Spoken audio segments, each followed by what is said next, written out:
আগামীকালকে ভিডিওতে আমি বলেছিলাম তোমাদেরকে অনুপম স্যার একটি কথা বলেছিলেন, সেই কথাটি নিয়ে আলোচনা করব। তিনি যে কথাটি বলেছিলেন অ্যাকচুয়ালি তার মধ্যে লুকিয়ে আছে দুটি জিনিস, একটা হচ্ছে এডুকেশন অ্যান্ড লাইফ এবং জীবন।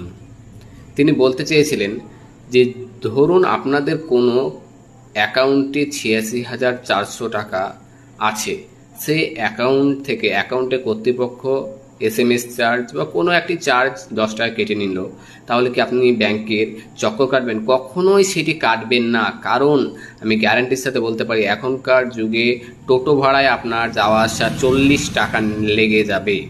তাহলে কি আপনি ১০ টাকার জন্য ৪০ টাকা খরচ করবেন? কখনোই করবেন না।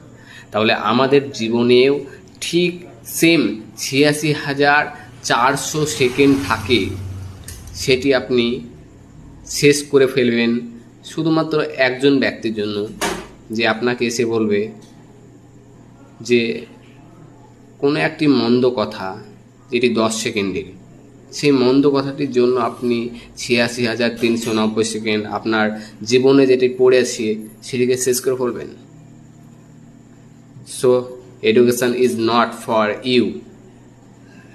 তাহলে শিক্ষা আপনার জন্য নয়। আপনি কখনোই সাকসেস হতে পারবেন না যদি সেই কথাটি ভাবেন সারাদিন।